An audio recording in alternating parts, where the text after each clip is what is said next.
Hi, I'm sure you're enjoying your journey to understanding what design thinking is. Today's video is going to be a very interesting video because I see the application of this video or this concept not only in the world of design thinking but in our everyday life as well. Now this entire concept what we're going to talk about today is what kind of design thinker you are, what kind of behavioral preferences you have. And the roots of this concept is in the theory of social emotions. As we typically say, design thinking is a human-centric design. So let's understand the human being and let's also understand what kind of behavioral preferences. And today we're going to use a traditional methodology, which is your whiteboard. And let me take off my coat and then we will move on. Okay, so let's think of the situation. In any given situation, you and I, as a human being, we make two choices. What are those choices?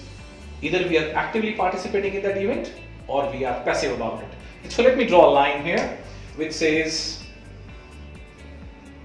on the one side I'll write as active and on the other side I'll write as passive. The theory also postulates that in the same situation, simultaneously we make another choice. Either we are friendly towards the situation or we are hostile or not friendly towards that situation. So let me draw one more line here. Now if you see, you've got two axes, and one axis we have written active and passive, and the other axis I will write as hostile or friendly.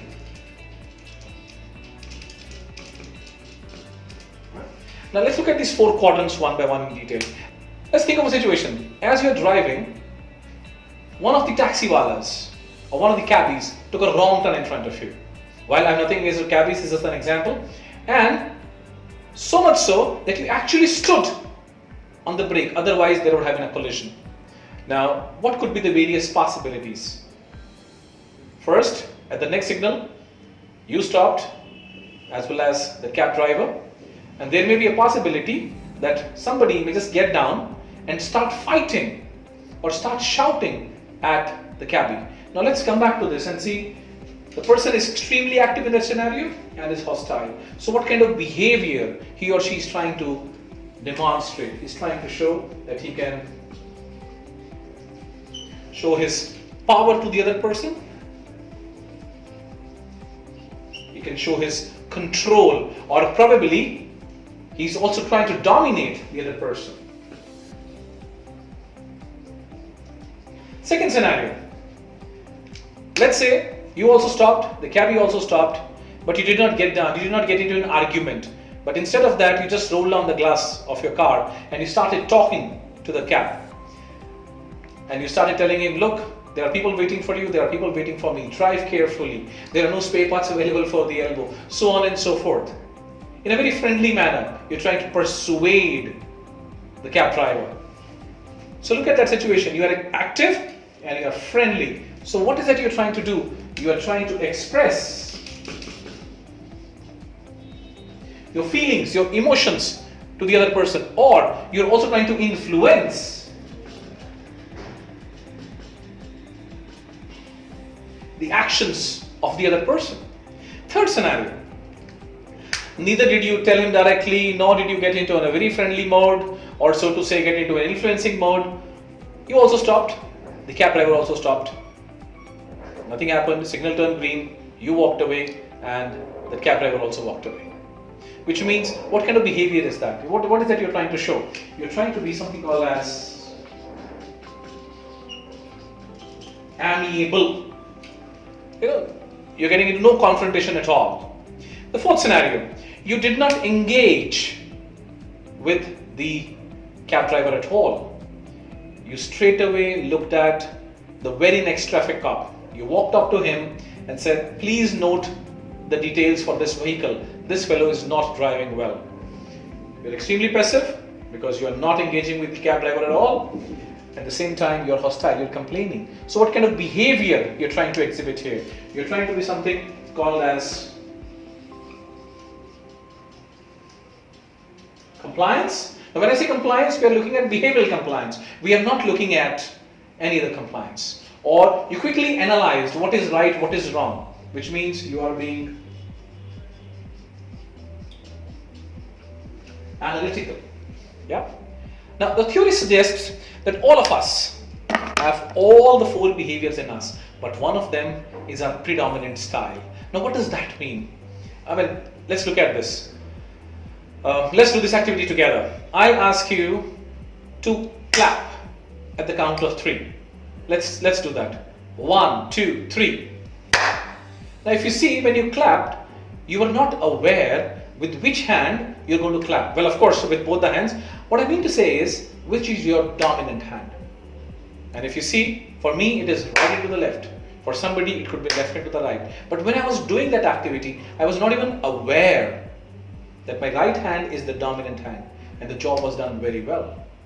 Then another example I can talk about here is, spread your arms like this, stretch them, and bring them together with one finger over the other, one thumb over the other. Make a nice grip and observe which thumb is on the top. And you will realize, for somebody it is right, for somebody it is left. For me it is right. Let's do this again. Let's stretch your arms again, bring them together, one finger over the other, but consciously put the other thumb on the top. Now if you see, you'll have to make an effort to ensure that you are going against your dominant thumb. While you were creating that grip in the first instance, you were not even aware which thumb is going to go on the top. You just did it. Similarly, the clap. So likewise, one of them between 4 is our predominant style, something called as autobiographical response, something called as automatic behavior. We are not even aware of that. Alright, cool. So let's move on and let's get a little more detailing on these 4 behaviors so that we can really understand what kind of design thinker all these 4 people or these 4 styles could be. And let's look at people who are control, power, dominating. What kind of discussions and how is it that they are going to discuss the ideations, so to say, in a design thinking scenario. Now please understand, all these 4 behaviors have an innate need. Something which is inside them, something which is their behavioral anchor. So the innate need for somebody who is power, control or dominating is I am right. So all his or her actions would emanate from the fact that whatever he or she is doing is right. In a worst case scenario, let's say if you ask them, why is that you want me to do it? They may end up saying, because I am telling you to do so. They're looking at I am right. Right? Similarly, for people who are into expressive or an influencing mode, their innate need is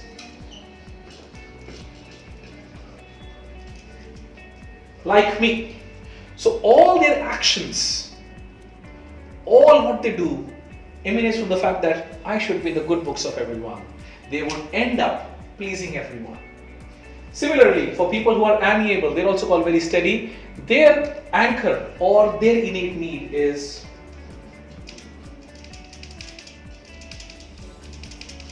accept me. This is the way I am. Please accept me. And for people who are in detail orientation zone, analytical, compliance oriented, for them the innate need is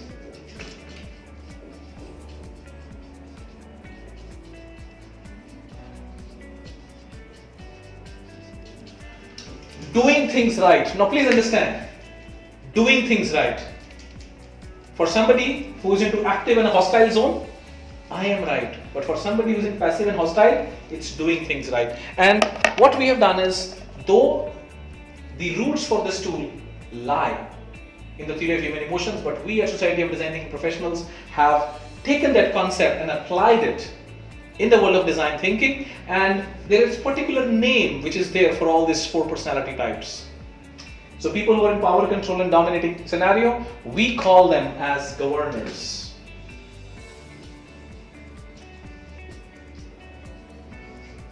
Similarly, for people who are in expressive and influencing zone, we call them as stirrer.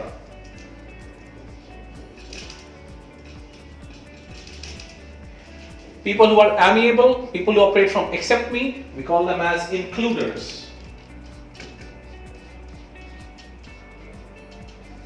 And People who are getting into detailed, analytical and compliance, we call them as investigator. As the name suggests, investigator.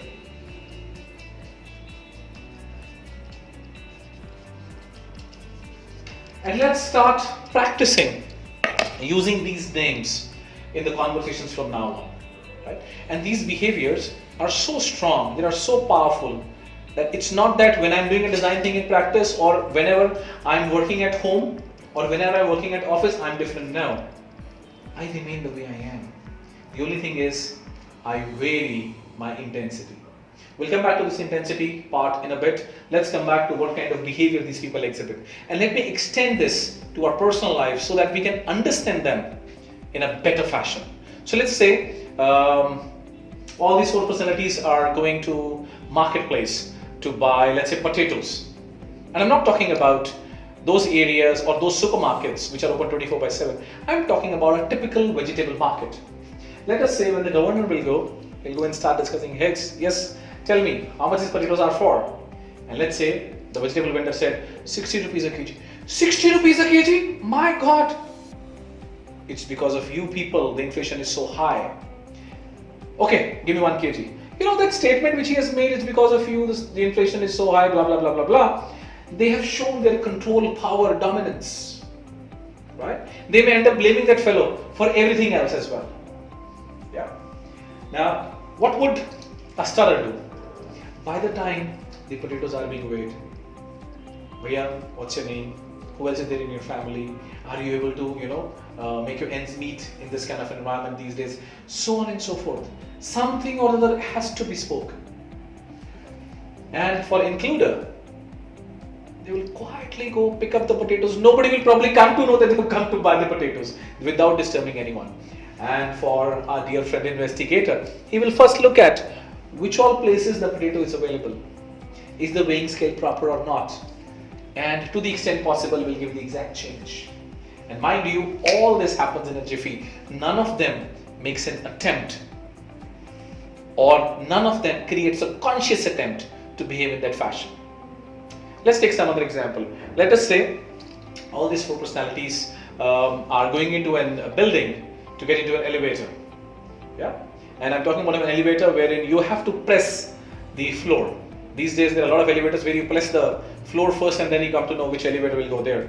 So if you talk about those traditional elevators, let us say the governor gets in and he presses floor number 6, and immediately after that, door closure button. You know why? I have no idea what others are doing, but I am focused on what I'm supposed to do. I'm supposed to go on floor number 6, I'll go on floor number 6. What would a stirrer do? A stirrer would press floor number 6, and suddenly at the end of the corridor, he could see one of his friends walking in. Hey, come on in, man, come on in. And you know what he's doing with the right hand? He's holding the door of the lift as his friend comes in, hello, hi, and then move on. Includers are indecisive. They always need somebody to support them in their decision. So let's say if there are two lifts in front of this individual, he's wondering or she's wondering, shall I go in this lift, shall I go in this lift, shall I go in this lift, shall I go in this lift? And by the time I'm wondering what to do, let's say one of my friends, one of my colleagues walked in and they forced me, Jimmy, come on, let's move on. They forced me to make a decision. I made a decision and I stepped in. In case there was nobody, so by the time I decide, there's a probability that both the lifts are gone, right? And for investigators, it's pretty interesting. For an investigator, if they are inside and there are 2-3 people walking in, the first thing what they'll do is they will first look at what is the permissible number, how many people are allowed, and in case if it's okay, life moves on, it's business as usual. In case the permissible number of people is, let's say, 10, and there is an 11th person who walks in without any hesitation, without getting any emotions about it, in an unemotional manner, they'll say, excuse me, can you come in the next one please? You are going to make it overweight. On the other hand, let us say if they are the one who steps in to the elevator, and if the elevator is already crowded, the first thing they will look at is how many people are allowed. And if they're going to make it overweight, they'll automatically step out. I'm sorry, I'll come in the next one. I'm again repeating it for the sake of repetition. None of them makes an effort to do this, it happened on its own. Let's take another example. Let us say you walk into somebody's cubicle and that person is not there. By the way the decor of the office is, can you make out what kind of person this person could be? By and large, the answer is yes. Let's say you walk into somebody's cubicle, the person is not there, everything is neat and clean, spick and span, and on the display board there are some trophies, some medals, some certificates. I'm sure some of you would be smiling. That's governor for you. And why a governor? Because it's all about achievement. In order for a governor, achievement is extremely important. Achievement of goals, achievement of what he or she is thinking of is very, very important. You go to the next cubicle, everything is neat and clean. There are a lot of papers though on the table, and on the display board in the last annual meet, the managing director of the company, has put his arm around this person, over his shoulder though, and that picture is clicked and it's blown up and it's displayed over there. There could be some saying or a quote by some famous people, and that's a stirrer for you. With due regards to all the stirrers, they do end up showing off a bit. You go to the next cubicle, everything is neat and clean, spick and span, and on one corner of the table you'll find a small family photograph or a small picture of the god or whomsoever this fellow believes in, and that's an includer for you. You walk into the next cubicle, everything is neat and clean, spick and span. On the display board you can see YTD, MTD, charts, data, facts, figures. You understand that this fellow is nothing but an investigator, right? That's how you can actually come to know what could be the behavioral preference of these individuals, right? Now, I spoke about intensity. Now, intensity means, and some of you may have this question at this point of time, that it must be situational. Well, I had to break it at you. However, there's nothing called situational. Then what happens? You remain who you are. All you end up doing is managing your intensity. For example, if you remember the exercise in clapping, 1, 2, 3, let me redo this. 1, 2, 3, and if I do it with all my might, it will be like this. However, I can still do the clapping with a lesser intensity, which is this. Now, did I change the process of how to clap? No, I did not change the process of how to clap. All I changed is intensity. So you remain who you are, but you also manage your intensity. For example, let us say you are a governor, and let's say your superior or immediate superior is also a governor. You are intelligent. You manage your intensity when you're dealing with him or her. In the otherwise situation, you remain who you are. Yep. Now, some of you may be wondering, let's get into a little more detailing of these. Yes, let's do that. And maybe then we'll take 1 or 2 more examples so that we're able to understand these behavior preferences in detail.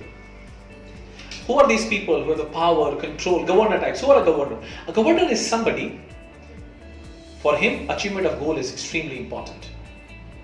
Give them an option between achievement of an objective or a goal or managing a relationship. There's a very high probability they will go for ensuring that the goal is achieved. For them, winning is important. They want everything as of yesterday. They're extremely action-oriented people. They want sometimes everything as of yesterday, right? They have a very high ego. They wear the ego on the sleeve. They look directly at you and tell you what it is, whether you like it or not is their problem. That's what governors are, right? Stirrers, extremely restless. They love to talk. They love to socialize. For example, they're coming and talking to you. They'll say, hello, hi, what's up? How things? Did you see that match yesterday? Or they'll speak about weather or something or the other. They would love to socialize before they start talking about work. And they cannot sit at one place for more than 2 hours, which means they're extremely restless. They would love to talk. They would love to walk. They would love to move around, right? And they have opinion on everything. How much knowledge they have, sometimes they also don't know, and neither they will accept. All right? And since they have a tendency to talk too much, sometimes they may start at point A and they may end at point Z before they could realize. They would just traverse everything and everything. Yeah. Includers are extremely quiet types. By the way, let me tell you something about stirrers. They also have a very high ego, and in case that ego is hurt, it comes out as sarcasm. They will always look at an opportunity to get back to you, however in a very sarcastic fashion. Includers, very calm, very quiet. Since they don't talk much, people think they're introverts. They may not be though.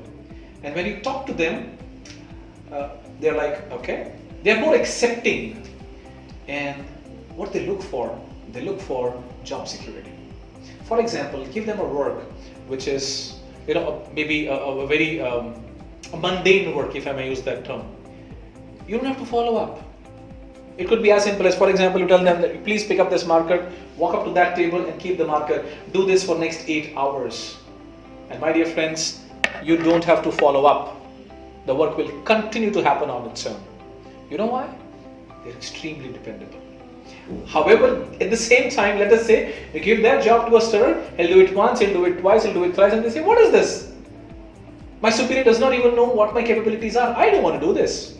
But an includer will continue to do this. And if you look at investigators, extremely data-oriented people, they love to talk in numbers, figures. In a normal conversation, you will find them relating to some of the other number, some of the other percentage, so on and so forth. They don't look for an answer. What do they look for? They look for a best answer, which means they don't mind repeating that work in the pursuit that this time it will be better than the last time. Well, there's nothing wrong in it. However, if timelines are critical, do inform them, right? Now, as you see, we said, there's nothing situational. But remember, there is something called as dominant style, and there is also called a backup style. But remember, when you're looking at a backup style, a governor cannot have a backup of includer. Similarly, a stirrer will not have a backup of investigator. And why is it so? Always remember, a governor would love to talk, would ensure that he's heard. Includer, unless otherwise asked for, would very rarely speak. A stirrer would run away from the numbers. An investigator loves numbers. That's the reason why they are poles apart. Right? However, adjacents could be true. For example, you could be a combination of investigator, governor, governor, investigator. Likewise, a governor, stirrer, stirrer, governor, or a stirrer, includer, includer, stirrer, or an includer, investigator, investigator, includer. Alright? Now the question is, why is that we are understanding this? There's a questionnaire which you must have done it for yourself, right? Which came to you as a kit, and I'm hoping that you would have done it. If you look at your scores, area where you have scored the highest in your questionnaire is what you are, and the area where you have scored the second highest is your backup style.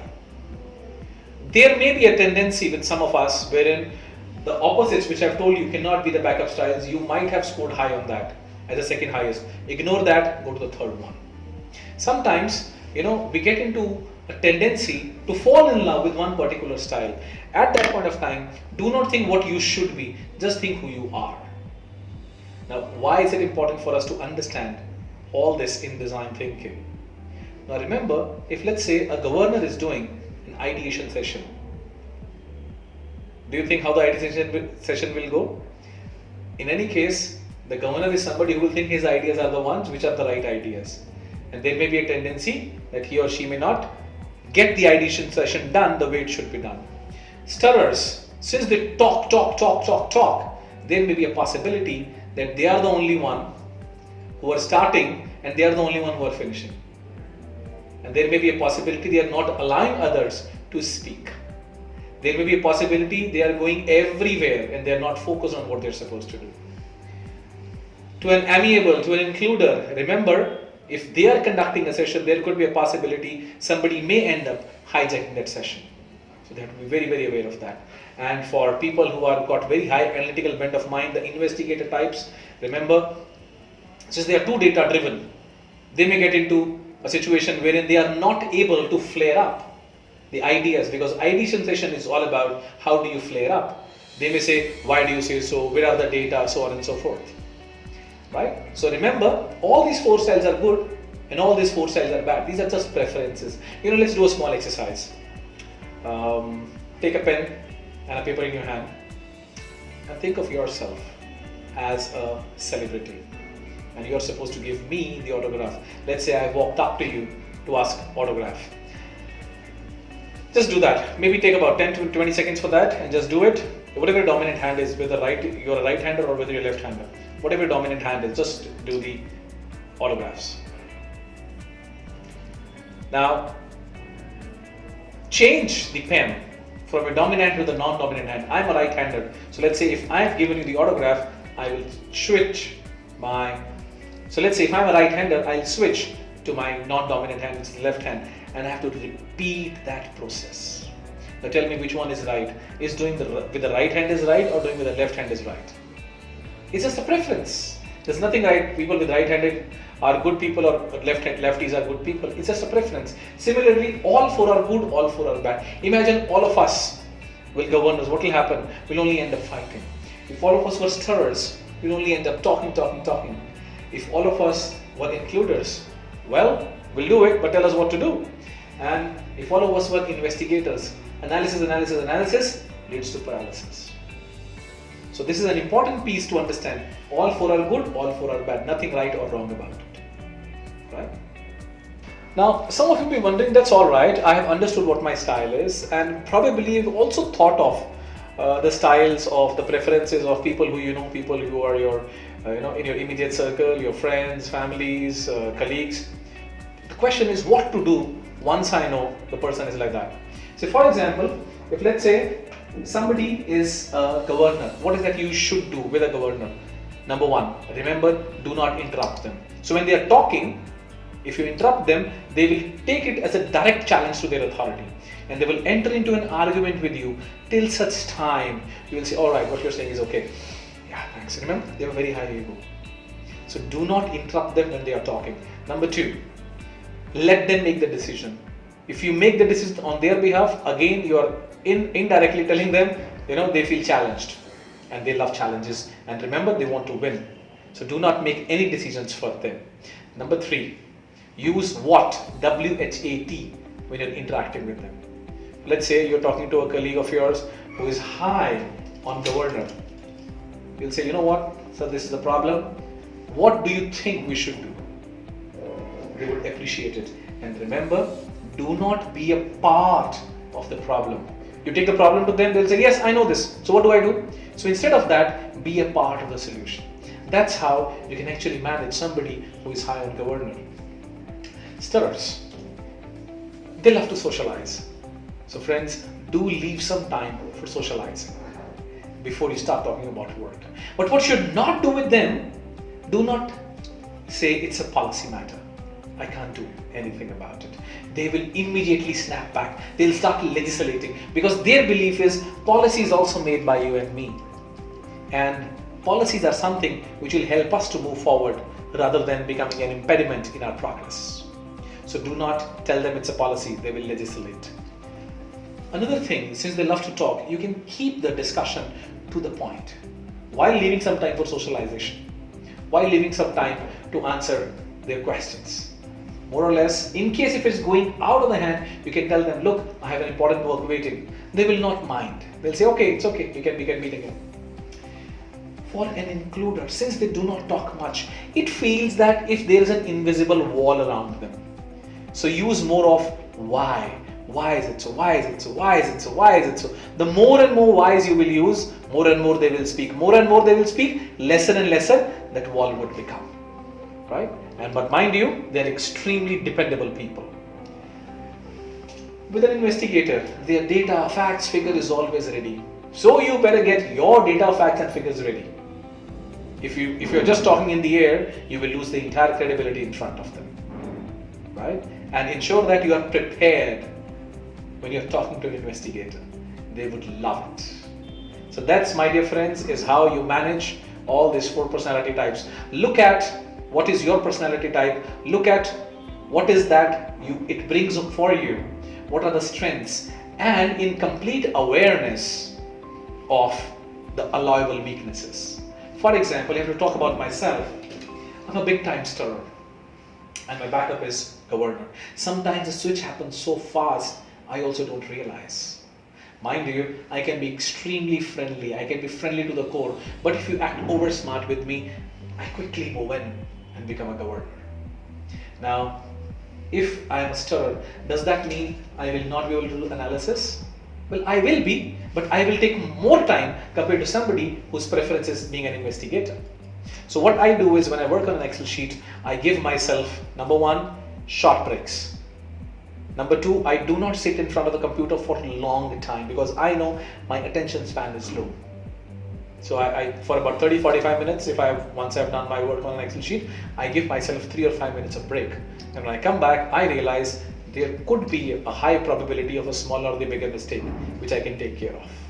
Right? On the contrary, you give me a work in which I have to talk to people, I have to stand in front of people and speak. I would love to do it, I can do it forever. Right? And that's where you can actually maximize the usage and the application of this concept. The tool given to you is free for you to use. The only thing is, give due credits to Society of Design Thinking Professionals. See you in the next video.